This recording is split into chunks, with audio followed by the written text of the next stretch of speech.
Hi friends, this is Dr. Huma, a general practitioner and a certified cosmetologist. आज मैं बात करने वाली हूँ हेयर फॉल के बारे में।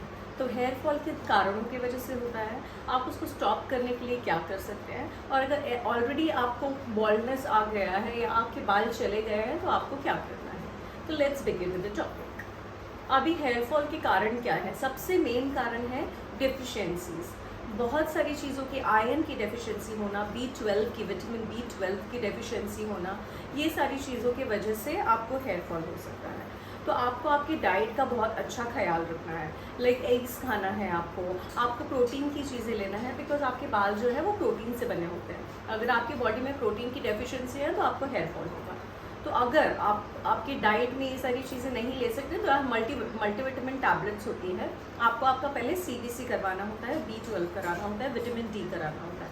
अगर ये तीनों चीज़ आपकी नॉर्मल है तो वेल एंड गुड, मतलब आपका न्यूट्रिशनल डेफिशिएंसी की वजह से हेयर फॉल नहीं है। और अगर इन तीनों चीज़ों में से कुछ भी कम आता है तो आपको उसकी मेडिसिन लेनी है। सेकेंड है थायराइड। आजकल थायराइड बहुत आम हो गया है और उसका सबसे पहला साइन होता है थायराइड होने का हेयर फॉल। तो उसकी वजह से आपको अगर बहुत सीवियर हेयर फॉल है तो आपको TSH चेक करना चाहिए, T3 T4 TSH। अगर TSH आपका बड़ा हुआ है या बहुत ज़्यादा कम है तो आपको उस वजह से हेयर फॉल हो सकता है, आपको उसका ट्रीटमेंट करना है। थर्ड है PCOD।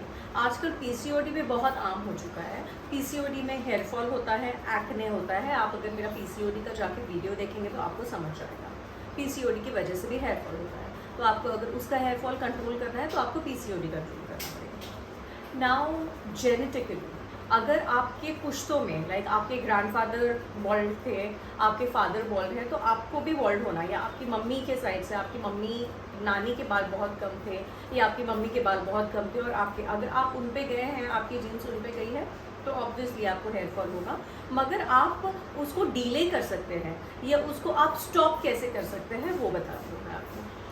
आपको बहुत ज़्यादा रब नहीं करना है आपके बालों को। आपको जितना आप अपने बालों को इरिटेट नहीं करोगे, एक्सपेरिमेंट्स नहीं करोगे, उतना आपको हेयर फॉल नहीं होगा। लाइक फॉर एग्जांपल, आप जिनको जेनेटिकली हेयर फॉल का प्रॉब्लम है उनके रूट्स बहुत वीक होते हैं, तो अगर आप बहुत हार्श शैम्पू यूज़ करेंगे, आप कंडीशनर अपने स्काल्प पे लगाएंगे, या आप बाल बहुत ज़ोर ज़ोर से पोंछेंगे, या आप बहुत गर्म पानी से बाल धोएंगे, तो ऑब्वियसली आपको हेयर फॉल ज़्यादा होगा। अगर आप बहुत ज़ोर ज़ोर से कंघी करेंगे तो ऑब्वियसली आपको ज़्यादा हेयर फॉल होगा। तो आपको आपके बालों को बहुत डेलिकेटली हैंडल करना है।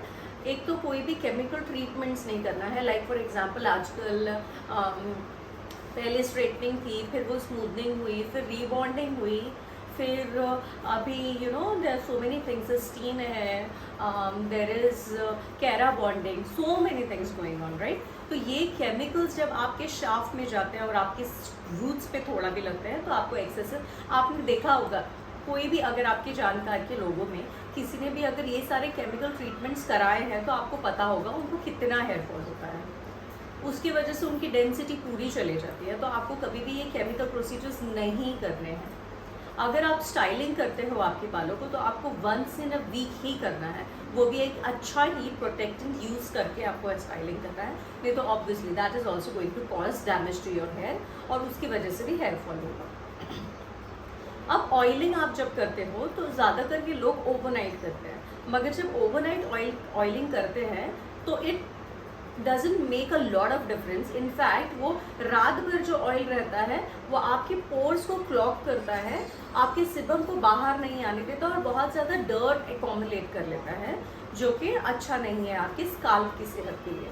तो आपको जब भी आप ऑयलिंग करते हो तो आपको बाल धोने के 1 घंटे पहले ऑयल लगाना है। अब हमेशा याद रखिए, आप जब शैम्पू करते हो तो आपको शैम्पू सिर्फ अपने स्काल्प में करना है, नीचे शाफ्ट्स में नहीं करना है, एंड्स में नहीं करना है, क्योंकि आपका सिर्फ स्काल्प डर्टी होता है। डर्टी किन चीज़ों की वजह से होता है?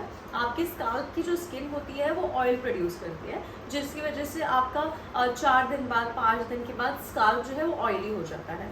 वो ऑयल की वजह से हम बाहर जाते हैं, पोल्यूशन, डस्ट, डर्ट सब जमा हो जाती है। तो आपको शैम्पू से it is just you have to use a mild clearing cleansing shampoo, जो क्लियर शैम्पू होता है, बहुत ज़्यादा उसके अंदर हार्श केमिकल्स नहीं होते, हार्श चीज़ें नहीं होती, you have to use that. अच्छा, अभी सल्फेट, आजकल बहुत ज़्यादा लोग सल्फेट और पैराबेन फ्री के लिए ऑप्ट करते हैं, but sulphate is actually a very good cleanser. तो सल्फेट उनको नहीं यूज़ करना है जिनका बहुत ज़्यादा ड्राई स्काल्प है या जिसको बहुत ज़्यादा डैंड्रफ है। Sulphate is a very good cleanser. अगर आपको सल्फेट की एलर्जी नहीं है तो आप इजीली सल्फेट यूज़ कर सकते हो, there is no problem. But don't opt for a very hard shampoo, mild shampoos use करिए। लाइक फॉर एग्जांपल आपको कोई कंपनीज ऐसे सॉफ्ट शैम्पूज बनाती हैं, जैसे अभी प्रियंका चोपड़ा का आया था एनिमली, बेयर एनाटॉमी है। दीज आर वेरी आप अपने हिसाब से, आपके हेयर टेक्सचर वगैरह के हिसाब से माइल्ड शैम्पूज बनवा सकते हो। Use that to clean your scalp. अभी अगर आपका बहुत ज़्यादा ऑयली स्काल्प है तो आप डेली भी धो सकते हो। अगर आपका ड्राई स्काल्प है तो आप वंस इन अ वीक भी धो सकते हो, डिपेंडिंग। आप ये उस चीज़ पे डिपेंड करता है कि आपके स्काल्प में कितना ऑयल प्रोड्यूस हो रहा है। अगर ज़्यादा है तो आप ज़्यादा वॉश करिए, अगर कम ऑयल प्रोड्यूस हो रहा है, अगर आपके ड्राई बाल है तो आप वंस इन अ वीक भी ऑप्शन, और you can opt for it. अभी कोई भी ऑयल लगाने की वजह से बाल नहीं झड़ना बंद होते, वो आपकी इंटरनल ग्रोथ या इंटरनल आपकी न्यूट्रिशन की वजह से आपकी हेयर की हेल्थ होती है। अगर कोई ऑयल है जो आपने लगाया और हेयर फॉल बंद हो गया, इट इज़ नॉट पॉसिबल। तो एक पॉसिबल ये बात है, जब आप ऑयल लगाते हो तो आपके बालों को एक कंडीशनर मिलता है। सेकेंड, जब आप हल्के हाथों से मसाज करते हो तो ब्लड सर्कुलेशन बढ़ जाता है, जिसकी वजह से मे बी आपके हेयर फॉल थोड़े कम हो सकते हैं। मगर सिर्फ ऑयल कुछ बहुत ज़्यादा इम्पॉर्टेंट रोल प्ले नहीं करता है हेयर फॉल के अंदर। अभी जब आप कंडीशनर लगाते हो तो कंडीशनर आपको कभी भी स्किप नहीं करना चाहिए, बिकॉज कंडीशनर जब अपने शाफ्ट पे लगाते हो, आपके जो क्यूटिकल्स नहाने की वजह से, शैम्पू की वजह से ओपन हो गया है, कंडीशनर उसको क्लोज कर देता है, तो आपके बाल ज़्यादा फ्रिजी या ड्राई नहीं होते। मेंस आदमियों के लिए भी शैम्पू के बाद कंडीशनर वो अपनी स्काल्प में नहीं लगाए, सिर्फ वो अपने एंड्स पे लगाए। Okay, conditioner is very important for to avoid dry and frizzy hair. अब ट्रीटमेंट्स क्या क्या है? एक तो मैंने बताया जो प्रॉब्लम आपको है, आपको वो ट्रीट करनी है हेयर फॉल के लिए। सेकेंड, पीसीओडी मैंने कवर किया है क्या? पीसीओडी में भी हेयर फॉल होता है। पीसीओडी में एक्ने आता है, हिर्सुटिज्म होता है और मेल पैटर्न बैलेंस होता है, मतलब बाल बहुत ज़्यादा झड़ते हैं। That is also a sign of PCOD. तो आपको अगर कोई डिजीज़ की वजह से हेयर फॉल हो रहा है तो आपको वो कंट्रोल करना है। अभी सर्जिकल ट्रीटमेंट्स क्या क्या है? सबसे पहले तो सबसे माइल्ड फॉर्म का जो ट्रीटमेंट है वो पीआरपी है। पीआरपी हम पेशेंट का ब्लड लेते हैं, विड्रॉल करते हैं, उसको सेंट्रीफ्यूग करके जो प्लेटलेट रिच प्लाज्मा होता है वो सिरिंज में लेके इंजेक्ट करते हैं स्काल्प में। अब जब प्लेटलेट रिच प्लाज्मा होता है वो आपके स्काल्प में जाता है तो आपकी स्काल्प की हेल्थ बढ़ाता है। अब platelet rich plasma is not only use for hair fall, but it is also use for कुछ, अगर इंजुरी है, कुछ वुंड है, अगर वो हील नहीं हो रहा तो हम वहाँ पर भी प्लेटलेट रिच प्लाज्मा इंजेक्ट करते हैं और वो ब्यूटिफुली भर जाता है जख्म। तो ये इस तरह से एक्ट करता है। जब हम प्लाज्मा इंसर्ट करते हैं तो it gives new growth and आपका हेयर फॉल बंद होता है। सेकेंड, मिनॉक्सिडिल होता है। मिनॉक्सिडिल लोकल एप्लीकेशन है जो कि आपके न्यू फॉलिकल्स जनरेट करता है।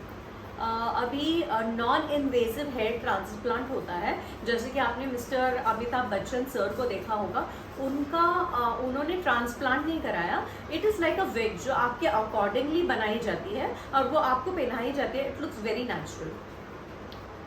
हेयर ट्रांसप्लांट, तो हेयर ट्रांसप्लांट में क्या होता है, वो भी आपको पूरा बॉल्ड होना पड़ता है और आपके अच्छे फॉलिकल्स हैं वहाँ से लेके जहाँ पर आपको डेंसिटी नहीं है या जहाँ पर आपके बाल कंप्लीट उड़ गए हैं वहाँ पर वो प्लांट किया जाता है। दूसरी जगह से लेके वो जगह पे प्लांट किया जाता है, उसको बोलते हैं हेयर ट्रांसप्लांट। हेयर ट्रांसप्लांट वो लोग नहीं कर सकते हैं जो ब्लड थिनिंग टैबलेट्स पे हैं या उनको कुछ ब्लड के प्रॉब्लम्स हैं, उन लोगों के लिए it is not good. Secondly, अगर उनके ऑलरेडी एग्जिस्टिंग पूरे अगर टकले हैं, कहीं पे भी बाल नहीं है, तो it becomes a little difficult for them to कहाँ से ट्रांसप्लांट करेंगे उसके लिए।